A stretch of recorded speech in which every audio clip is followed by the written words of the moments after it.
기도하겠습니다. 하나님 아버지, 하나님의 은혜 가운데에 날마다의 삶을 살고 있음을 저희들이 잘 알다가도 잊어버릴 때가 있습니다. 그래서 저희 마음에 흡족하지 않은 상황이라면 모든 것을 원망하고 불평하고 심지어는 주신 은혜마저도 다 잊어버리고 하나님 앞에 그릇 행하여 생각하고 말할 때가 참 많이 있습니다. 저희들의 믿음 없음과 어리석음을 불쌍히 여겨 주시옵시고 흔들리는 세상 속에서 더욱 굳건한 믿음으로 살아가는 저희들이 되게 하여 주시기를 기도드립니다.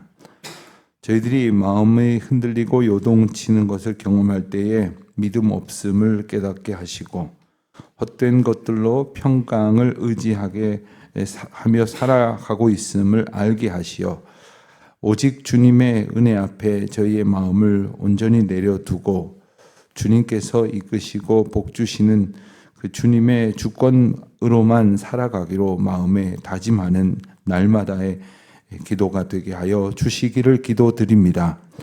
하나님, 좋은 일이 있다가도 나쁜 일이 있고 나쁜 일이 있다가도 좋은 일이 있다고 세상 사람들은 그런 것이 인생이라고 그렇게들 말하지만 하나님의 은혜 앞에 나쁜 일은 없는 것이며 언제나 감사한 일 그리고 평강의 은혜의 사건들만 있는 줄을 압니다. 다만 저희의 어리석음과 불민함 때문에 저희들이 견디지 못할 일들이 있어서 괴로워하게 된다면 주님, 저희들에게 믿음으로 믿음을 더하게 하시고 또 오직 주님 바라보는 그러한 신실함으로 견뎌내야 될 것은 넉넉히 견뎌낼 수 있도록 은혜를 베풀어 주시기를 기도드립니다. 혹 저희들의 믿음이 없음을 알게 하시려고 이 세상 풍파를 통하여 저희들이 얼마나 쉽게 흔들리고 넘어지는지를 깨우쳐 알게 하시니 오히려 감사를 드립니다. 주님 붙들어야 한다는 저희들의 부족함을 깨닫게 하실 때마다 감사하오며 또한 저희들이 너무나 약하여 주님 의지하지 않고는 살아갈 수 없음을 짚어주실 때마다 찬송을 부릅니다. 오늘도 오직 주님만을 바라보는 것이 무엇인지를 말씀 가운데에서 찾게 하시고 묵상하면서 주님의 은혜를 구하며 또한 주의 백성들과 함께 교제하고 사랑으로 함께하면서 주님의 은혜를 누리게 하여 주시옵소서. 아버지 하나님, 더운 여름 돌아보니 지난 한 학기도 지난 반년도 전적인 하나님의 은혜 가운데에 지내왔습니다. 특별히 예배당 공사라고 하는 일찍이 경험해 보지 못했던 저희 교회의 큰 사명과 때로는 어려운 문제 앞에서 주님의 은혜를 보며 여기까지 올 수 있도록 도와주신 주님의 은혜를 감사드립니다. 건축위원회를 비롯하여 모든 일 맡은 자들이 충성을 다하여 감당해 올 수 있도록 도와주신 주님, 힘내서 주님 사명 잘 이루어가는 저희들 되도록 도와주시옵소서. 온 교우들이 함께 기도하면서 성전 건축의 거룩한 역사가 잘 맞춰질 수 있도록 은혜를 베풀어 주시기를 기도드립니다.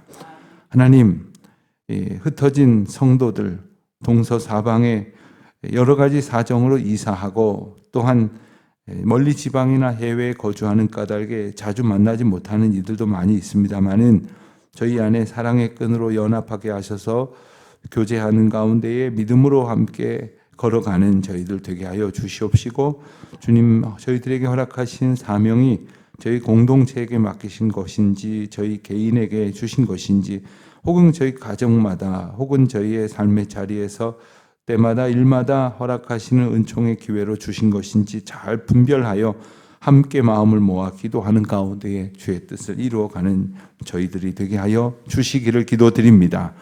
이제 곧 여름 행사가 다가오고 있습니다. 준비하는 우리 여러 교사들 또 교회학교 봉사자들 그리고 무엇보다도 함께 교회와 함께 우리 사랑하는 자녀들을 믿음으로 양육하기를 힘쓰고 애쓰는 우리 학부모님들 하나님께서 올 여름에도 정말 우리에게 주시는 놀라운 은혜가 풍성하여 저희들의 삶을 새롭게 그리고 굳건히 붙들어 주시는 은혜 주실 줄 믿고 잘 준비하게 하여 주시옵소서. 한 학기 동안 구역 모임을 섬기느라 애쓴 우리 구역장, 권찰, 모든 구역 맡은 자들에게 하나님의 은혜를 베풀어 주시사 몸은 많이 지치고 힘들었을지라도 우리 주님 주시는 평강으로 넉넉히 이겨낼 수 있도록 하나님께서 주신 은혜로 충만케 하여 주시옵소서. 오늘도 성경 공부 모임으로 모일 때마다 또 구역으로 모일 때마다 크고 작은 사명의 자리에서 힘쓸 때마다 하나님 은총을 베풀어 주시옵소서. 더운 날씨에 예배당 공사장에서 애쓰고 수고할 우리 인부들 몸과 마음 강건하게 지켜주시고 늘 교회를 위해서 헌신하고 수고하시는 우리 중직자들과 특별히 교역자들에게 하나님의 놀라우신 권능을 부어주시사 세상 풍파에 휘몰아치는 어려운 시련 가운데에 흔들리는 것이 아니라 주님 말씀 붙들고 주님의 약속 의지하며 담대히 그 길로 걸어가게 하여 주시옵소서. 출타 중에 있는 교우들이 많이 있습니다. 여행 중에 있는 교우들 한 사람 한 사람 안보하여 주시옵시고 특별히 군문에 나가 있는 우리 자녀들 이 더운 날씨에 잘 이겨낼 수 있도록 도와주시옵소서. 벌써 한여름이 되어 공부하는 중에 있는 자녀들이 여러 가지로 부담을 갖게 됩니다마는 용기를 더하여 주시옵시고 공부하는 것이 고생이 아니라 사명을 이루어가는 일임을 주님이 우리에게 맡기신 일을 준비하는 과정임을 잘 깨달아서 성실과 인내로 넉넉히 이겨내며 감당케 하옵소서. 감사하오며 예수님의 이름으로 기도하옵나이다. 아멘. 열왕기하 4장입니다.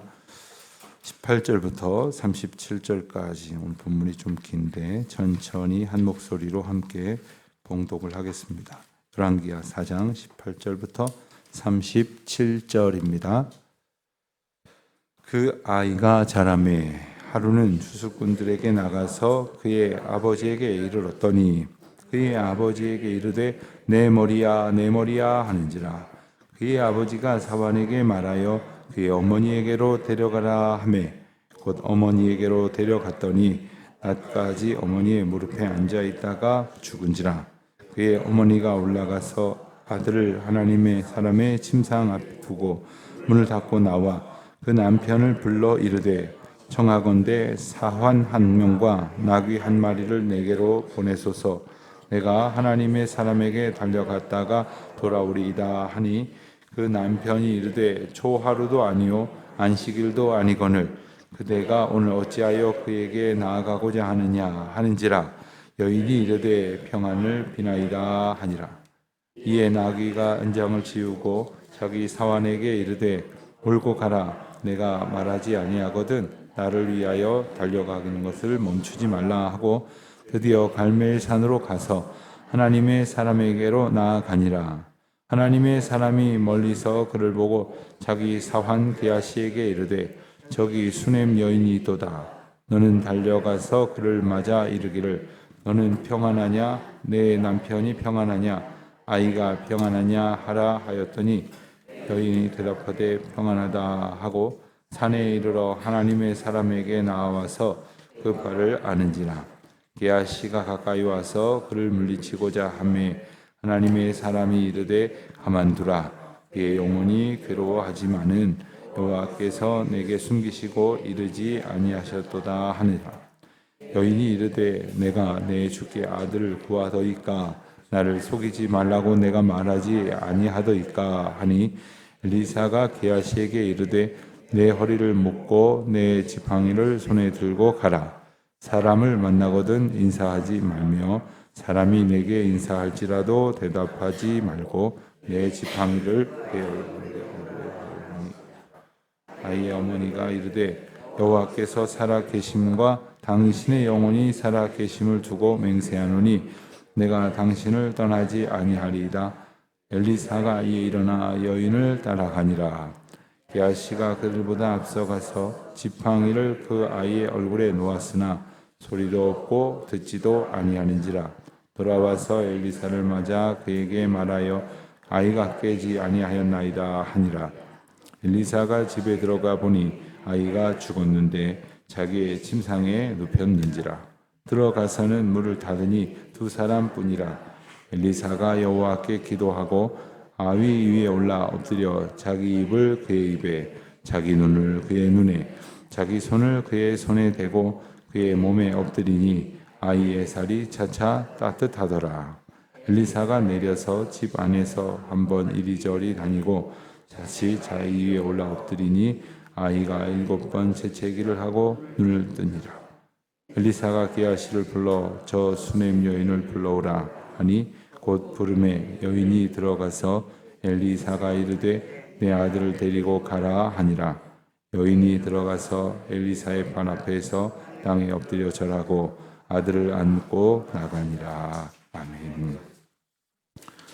오늘 말씀은 간단하고 분명하게 말할 수도 있지만 그 가운데에서 하나님께서 놀라운 역사를 이루시는 그 일들을 보게 하심으로 우리에게 깨닫게 하시는 매우 중요한 메시지들이 있다고 생각할 수 있겠습니다. 우리가 앞서 어제 본 수넴 여인의 아들, 그 아이가 얼마나 자랐는지 정확하게는 모르겠으나 이제 아버지와 함께 추수꾼들에게 이렇게 나가서 함께 지낼 수 있을 정도로 이제 조금 자랐던 때에 하루는 갑자기 이 아이가 내 머리야 머리가 아프다고 갑자기 고통을 호소한 것입니다. 그리고는 20절 말씀에 보면 낮까지 어머니의 무릎에 앉아 있다가 죽어버렸습니다.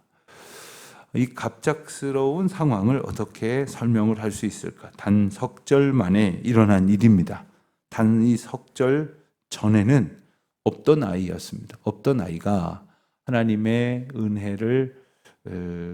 은혜가 선포되어지는 가운데에 약속되어졌고, 그리고 정말 1년 뒤에 그 가정에 어린 아이가 이제 나고 이렇게 자라게 된 겁니다.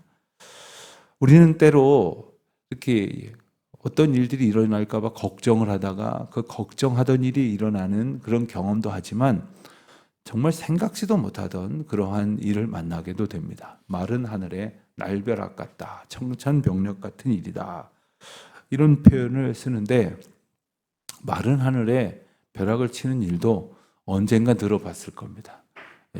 그러니 일어나기 어려운 일이어도 일어날 수 있는 일입니다. 그러나 이런 일은 정말 상상도 할 수 없었던, 물론 그런 일이 있을 수는 있을지 몰라도 누구도 그런 생각을 하지 않을 만한 일 앞에서 우리는 어떻게 될까?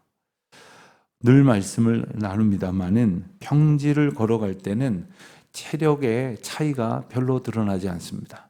그런데 조금 힘든 길을 걸어가다 보면 체력 차이가 확 나는 거예요. 그래서 못 따라가는 사람이 있습니다. 못 걸어가고 주저앉는 사람이 있습니다.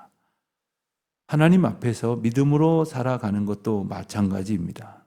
평지를 걸어가거나 산들바람이 앞에서 불어오는데 살짝 내리막길 걸어가노라면 세상에 이렇게 즐거운 산책길이 없죠. 그러나 비바람 몰아치고 또 때로는 아주 험한 길을 닦이지 않은, 포장도 되지 않은 그런 산길을 막 올라가다 보면 정말 견디기 어려운 그러한 고통이 우리를 휘감싸게 됩니다. 바로 그때에 우리의 체력이 드러나고 우리의 믿음이 드러나는 겁니다. 가정의 어려움을 겪으면 불평하는 가족이 있고 원망하고 이 집안 꼴 견디기가 싫어 하면서 뛰쳐나가는 그러한 가정도 있지만, 그러한 가족도 있겠지만, 묵묵히 혹 어지러진 것이 있다면 닦고 치우고 애쓰는 그러한 가족도 있습니다. 교회도 마찬가지죠. 교회가 어지러운 일을 겪으면 더욱 기도의 자리로 나와 힘드는 가운데에 기도하고 주님의 은혜가 풍성히 더하여지기를 기도하는 분들이 있지만, 저 먼발치로 물러서서 욕하고 흉보고 비난하고 정죄하다가 교회를 흔들고 넘어뜨리려고 하는 이들이 얼마나 많은지 모릅니다. 우리가 살면서 한 번쯤은 경험해 봤을 겁니다. 우리에게 하나님께서 주시는 그 위기는 하나님의 은혜를 충분히 누릴 수 있는 특별한 기회라고 하는 사실을 우리가 분명히 깨달아야 합니다. 갑작스러운 죽음은 갑작스러운 시련이지만 또 다른 생각지도 못한 은혜를 부어 주실 것이라고 하는 믿음을 갖는다고 하는 것은 그 당시에 준비되는 것이 아닙니다. 평상시에 이러한 위기의 상황을 준비해야 되는 거죠. 그래서 우리가 때로는 민방위 훈련도 하고 지진 대비 훈련도 하고 또 재난 대비 훈련도 하고, 얼마 전에 보니까 이 길가에 낯익은 구청 공무원들이 나와서 뭘 하고 있길래 아이고 안녕들 하시냐고, 여기는 어쩐 일이냐고 인사를 했더니 비가 많이 곧 오게 되면 혹시 맨홀 주변에 이렇게 물이 이렇게 잘 빠지지 않아서 넘치게 될 것에 이런 상황을 가정하고 훈련을 하는 거예요. 연습을 하는 거예요. 아니 군인들도 아니신데 이렇게 훈련하느라고 더운데 애쓰십니다. 그러고 보니까 대비하지 않으면 그 시련 앞에서 우리는 넘어질 수밖에 없는 겁니다. 여인은 어떻게 나옵니까? 여인은 아들을 하나님의 사람의 침상 위에 두었다 했습니다. 그냥 아무데나 급한 대로 잠깐 뉘어놓을 수 있지만 하나님의 사람의 침상, 어찌하든지 사람을 의지하는 것 같지만 하나님의 역사를 의지하고자 하는 가운데에 그는 그 아이를 뉘어놓고 남편에게 청하여 사환 한 명과 나귀 한 마리를 받아 이제 그 편에 길을 떠납니다. 그리고는 25절에 보면 갈멜산으로 가서 하나님의 사람에게로 나아갔다 했습니다. 주석을 자료를 찾아보니까 이 수넴에서부터 갈멜산까지는 대략적으로 길이 곱게 나 있다고 가정한다면 40km 정도 거리입니다. 그러니까 지금 여인은 아들을 살리겠다는 일념으로 나귀 한 마리에 의지하여 왕복 80km를 얼마나 시간이 소요됐는지 몰라도 단숨에 다녀오고 있는 상황입니다. 우선 갈멜산에서 하나님의 사람에게로 다가갔을 때 하나님의 사람이 저 멀리에서 누군가 오는 것을 가만히 보니까 이제 수넴 여인이란 말입니다. 그래서 사환 옆에서 수종드는 게하시에게 얼른 가서 영접을 하라. 그리고 평안하냐고 물어라. 그랬더니 여인이 평안하다고 말해요. 평안하냐? 남편은 평안하냐? 아이는 잘 있냐? 그런데 그렇다고 해요. 그렇지 않잖아요. 왜 그럴까 생각을 해봤어요. 성경이 그것을 설명하고 있지는 않지만 아마도 제 생각에는 이제 곧 있으면 다시 말을 해야 될 것이기에 그렇기도 하겠지만 우리 아픔을 사실 사람에게 이렇게 늘어놓느라고 너무 애쓰는 우리의 경향을 보게 하시는 것 같아요. 때로는 정말 힘든 일이 있으면 답답한 마음에 막 누구라도 붙들고 쏟아놓고 싶은 마음 이해는 합니다만 한 번, 두 번 그러고는 정신 차리고 내가 이럴 때가 아니라 하나님 앞에 나아가서 정말 기도하고 하나님 의지해야지 하는 마음을 가져야 되는데 만나는 사람한테마다 이야기를 하고 또 당신한테만 이야기하는 거니까 기도만 해달라고 그런데 온 교인이 다 알아요. 다 그냥 떠들고 다니는 통에.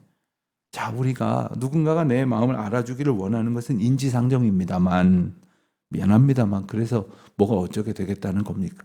주님이 아셔야 하는데 우리가 주님 앞에 모든 것을 아시는 주님이지만 우리의 고백으로 하나님 앞에 아뢰일 수 있어야 하지요. 28절에 보니까 여인이 이제 엘리사에게 이렇게 말했습니다. 내가 내 주께 아들을 구하더이까 나를 속이지 말라고 내가 말하지 아니하더이까. 어제 우리가 읽은 말씀에 보면 내년 이맘때 아들이 생길 것이다 이렇게 예언을 했더니 무슨 말이냐고, 내가 언제 그런 것을 구했느냐고, 나를 헛된 것을 기대하게 하여 나를 속이지 마십시오. 나에게 헛된 기대를 갖게 하지 마십시오. 이렇게 말한 적이 있잖아요. 그 대화를 떠올리고 이야기하는 것입니까?